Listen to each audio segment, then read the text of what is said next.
गोंडा में 3 साल की बेटी के पिता ने 4 साल की मासूम संग जो दरिंदगी की है उसे सुनकर हर कोई हैरान है, मगर पुलिस पूछताछ में उसने जो खुलासे किए हैं उसे सुन पुलिस भी चौंकने को मजबूर हुई। हालांकि गिरफ्तारी के बाद जुर्म स्वीकारते हुए उसने पछतावा भी व्यक्त किया, मगर देर हो चुकी है। सबसे खास बात यह है कि नशे में जब वह बच्ची को समोसा खिलाने के बाद एकांत जगह में ले गया तो पहली बार में उसने बच्ची को छोड़ दिया और कह दिया कि घर चली जाओ। फिर कुछ पल बीतने पर ही उसका ईमान बिगड़ गया और बच्ची का पीछा कर फिर उसे गोद में उठा लिया। वापस लाने के बाद भी फिर उसके साथ दुष्कर्म किया और मुंह पानी में डुबोकर मार दिया। वह खुद स्वीकार कर रहा है कि अगर बच्ची चली गई होती तो शायद वह वारदात न होती। अब उसे अपने किए पर पछतावा हो रहा है। पुलिस पूछताछ में आरोपी अर्जुन ने स्वीकारा कि वह पेशे से राजमिस्त्री है। गांव में ही दूसरे छोर पर कृष्ण गोपाल के मकान पर निर्माण का काम कर रहा था। 3 साल की उसकी बेटी भी है। करीब एक पखवाड़ा पहले उसकी पत्नी बेटी को लेकर मायके चली गई थी, इसीलिए वह घर पर अकेला था। घटना वाली शाम काम से लौटने के बाद उसने शराब पी और अचानक नशे में बच्ची को बातों में उलझाकर खाने का सामान दिलाने के बहाने ले गया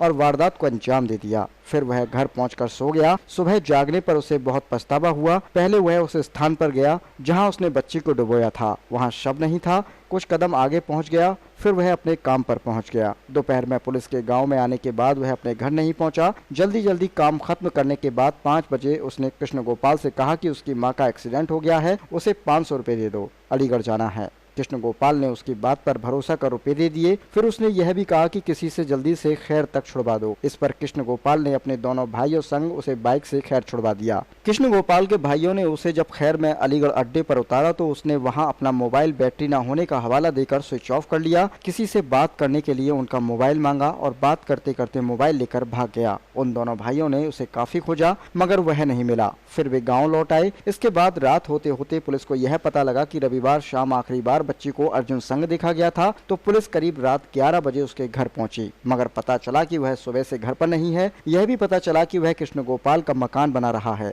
इस पर पुलिस वहां पहुंचती है तो पता चला कि वह शाम 5 बजे यहां से गया है। उसके भाई उसे खैर छोड़कर आए हैं और वह झूठ बोलकर 500 रुपए और उनका मोबाइल लेकर भाग गया है। सोमवार रात में इस बात पर पुलिस ने भरोसा नहीं किया, मगर मंगलवार को कृष्ण गोपाल के भाई के मोबाइल की मदद से जब उसकी लोकेशन हरियाणा में मिली तो उनकी बात पर भरोसा किया गया। साथ में कृष्ण गोपाल की ओर से अर्जुन के खिलाफ झूठ बोलकर रुपए ले जाने व मोबाइल ले जाने का मुकदमा दर्ज किया गया। यह मुकदमा अदालत में बेहद मजबूत साक्ष्य बनेगा। बच्ची का शव बरामद होने के बाद दोपहर में जब एसएसपी कलानिधि नैतानी घटना स्थल का मुआयना करते हुए बच्ची के परिवार से उनके घर जाकर मिले, उसी समय उन्होंने 4 टीमों का गांव में ऐसे युवकों को छांटने के निर्देश दिए जो नशे के आदी हैं, रात तक घूमते रहते हैं, उनमें से कोई गायब है। साथ में बच्ची के परिवार से भी कहा था कि अगर आपको लगे कि गांव से कोई गायब है तो तत्काल बताएं। इस पर पुलिस ने रात तक 100 से ज्यादा ऐसे नशेड़ी चिन्हित कर उनकी सूची बनाई। 100 ऐसे संदिग्ध छांटे जो घटना स्थल की ओर सामान्य हालत में आते जाते रहते हैं। इस तरह कुल 200 से अधिक लोगों की सूची बनाकर जांच शुरू की गई। इस सूची को देखकर खुद बच्ची के पिता ने यह बताया था कि उनके मोहल्ले का अर्जुन सुबह से गायब है, हमारी बेटी उसके साथ घुल मिल सकती है। एक बार झूठ बोला, फिर खुद ही टूट गया आरोपी। पुलिस द्वारा फरीदाबाद से आगरा जाते समय आरोपी को हिरासत में लेकर उसे पहले थाने लाया गया, फिर रात में ही घटना स्थल पर ले जाया गया, जहां उसने सब कुछ सच सच बता दिया। मगर इससे पहले रास्ते में हुई पूछताछ में उसने पुलिस से एक बार फिर झूठ बोला, कहा कि उसके साथ किसी अन्य ने शराब पी थी, उसने इस घटना को अंजाम दिया है। मगर पुलिस के सवालों में वो उलझते हुए खुद ही सच बोलने को तैयार हो गया। पुलिस जांच में यह भी बात सामने आई है कि आरोपी 5 भाई व 5 बहनों में तीसरे नंबर का है, मगर अपने समाज में उसके परिवार का अपना रसूख और दबंगई है। हर कोई आसानी से उसके खिलाफ बोलने को तैयार नहीं रहता। शायद ही यही वजह रही कि घटना वाले दिन में गाँव के दूसरे कोने पर काम कर रहा और फिर गायब हो गया, मगर कोई बताने को तैयार नहीं हुआ। टप्पल के चंद दिन बाद गोंडा में हुई इस चुनौतीपूर्ण घटना के खुलासे के बाद खुलासे में शामिल पुलिस टीम को इनाम का सवाल खड़ा हुआ। इस पर एसएसपी कलानिधि नैतानी के स्तर से साफ कहा गया कि ये बेहद हृदय बैठाने वाली घटना है। इस तरह की चुनौतीपूर्ण घटनाओं का खुलासा करना पुलिस का कर्तव्य है, इसलिए इसमें इनाम जैसा शब्द उचित नहीं है। एक बच्ची के साथ जो हुआ उससे सुनकर किसी का भी दिल बैठ सकता है। यह हमारी व हमारी टीम की चुनौती थी, जिसे स्वीकारते हुए हमने खुलासा किया है। अलीगढ़ से बबलू खान की रिपोर्ट। ये थाना गोंडा क्षेत्र में दिनांक 26 सितंबर को एक ये बच्ची गायब हुई थी, जिसका अगली सुबह दिनांक 27 को 11 बजे शव मिला था खेत पे। उसी क्रम में थाना पुलिस ने इसमें गहनता से छानबीन करते हुए इसमें गांव के सभी लोगों से पूछताछ की और उस पूछताछ में ये निकल के आया कि गांव का ही एक युवक जिसका नाम है अर्जुन पुत्र फूल सिंह, जो उसी बिरादरी का है, वो घटना के दिन से ही गांव से गायब था और जब उसकी पकड़ के लिए टीमें बनाई गई और हमने हरियाणा में भी कई जगह उसके ठिकानों पर ये टीमों ने प्रयास किया, तो उसके पश्चात जाकर उसकी गिरफ्तारी कल देर रात हुई है और गिरफ्तारी के बाद उसने पूछताछ में ये जुर्म को का इकबाल किया है और उसने बताया है कि उसने ही घटना वाले दिन शराब के नशे में इस बच्ची के साथ दुष्कर्म का प्रयास किया और उसके बाद उसकी हत्या कर दी।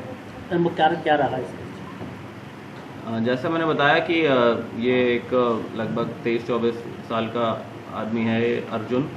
तो इसने ये मजदूरी करता है और इसने शराब के नशे में ही ये बच्ची को अकेला पाकर, सुनसान इलाका पाकर पहले दुष्कर्म का प्रयास किया और फिर उसकी हत्या कर दी।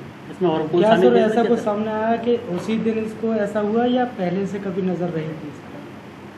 अभी पूछताछ में तो इसने ऐसा बताया है कि उस दिन इसने, क्योंकि वहाँ पर सुनसान में ये बच्ची खेल रही थी, उसके परिवारजन कोई नहीं था वहाँ पर, तो इसने मौका पाकर ये घटना की है और अब इसने इस बात को लेके अपराध बोध प्रकट किया है। ये घटना इसने अकेले कारित की है और इसी का मुख्य इसमें रोल है। इसका पूर्व का इतिहास नहीं है। इसमें मैं बताना चाहूँगा कि हमारी पुलिस टीम ने इसमें दिन रात काफ़ी मेहनत की और हमारे क्षेत्राधिकारी और थाना प्रभारी और थाने की टीम और हमारी क्राइम टीम्स, इन सब ने काफ़ी मेहनत की है इस केस में और इसको सक्सेसफुली वर्कआउट किया। घटना के बाद सर जो बवाल हुआ था, हंगामा हुआ था, उसमें भी किस तरह की कार्रवाई की गई? देखिए, वो एक अलग उसमें मुकदमा पंजीकृत किया गया जो गांव वालों ने पुलिस कार में बाधा डाली थी और उसके क्रम में अलग से मुकदमा पंजीकृत है और उसमें भी कुछ गिरफ्तारियां कर ली गई हैं। बाकी गिरफ्तारियां शीघ्र ही की जाएंगी।